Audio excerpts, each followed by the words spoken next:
Hi, this is Eric Bergener again. Well, we're about ready to wrap up the event, and I wanted to make some closing comments about solid state technologies and how you might consider using those in your own data center and as you build your infrastructure.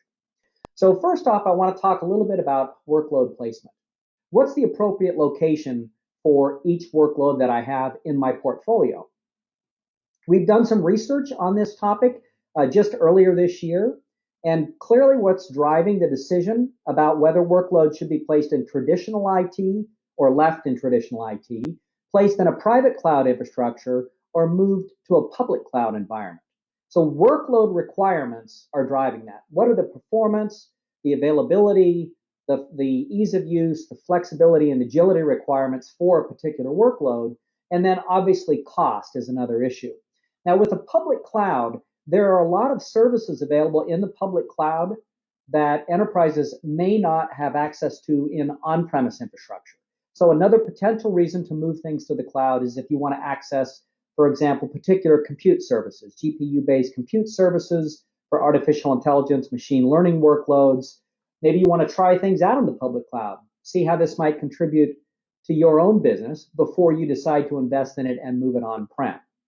So where you place workloads is clearly a key issue. And one of the things to keep in mind as you're building on-premise infrastructure is what are the opportunities for consolidation? Certainly, as you move forward, technologies become more efficient, they get better performance, increased density, but there's also an opportunity to consolidate workloads onto fewer platforms. I made a few comments about that in my session. So I just want to leave you with, please keep that top of mind. The new technologies that are available on the storage side in particular make it a lot easier to be able to combine workloads on the same platform, a wide range of workloads with different performance and availability requirements.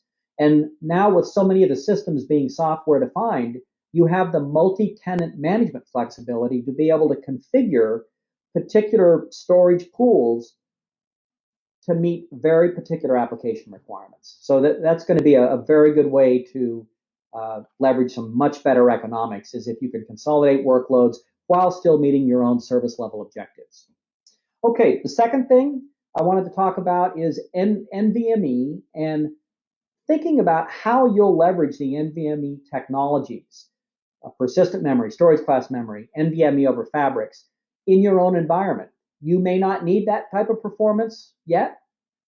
You may be putting workloads in place in the next couple of years that will require that kind of performance. Certainly one of the key things as you buy new storage infrastructure today is, can I move to NVMe in the future non-disruptively, even if I might not need that performance capability today?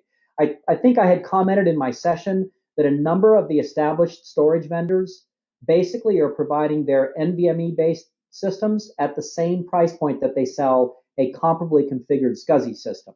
So in many cases, there is no price premium to NVMe if you buy at the system level. And certainly being ready for those newer workloads that may demand the kind of performance that you can only get from, for example, storage class memory, you'll be ready for that if you bought a system that uses NVMe. The other thing I would mention that's related to this is with the NVMe over Fabrics networking and how that's developing.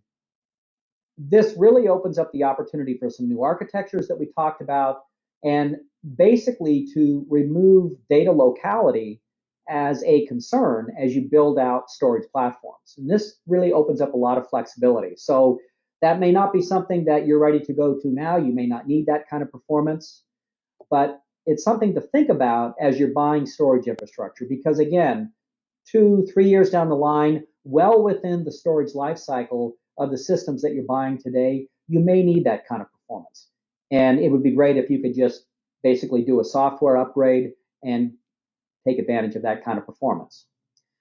The final area is to think sort of more holistically about what you could potentially do differently if you had the kind of performance that NVMe brings to the table. What new applications could you build? Could you increase the volatility of certain processes that might drive higher commission revenue, better customer satisfaction, better customer support? if you had this ability to run things at a higher level of performance. So it's not just a matter of taking the same applications, moving them into these environments, but also thinking about how those applications might be able to be evolved over time to contribute in a better way to your business, or in fact, even to maybe open up new business opportunities. Okay, so that pretty much brings everything to a close. I just want to say that IDC has a booth at the show. It's a virtual booth.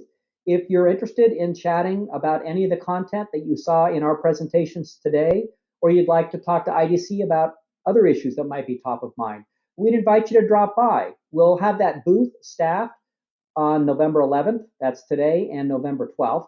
So please drop by if you'd like to chat. We'd love to talk with you.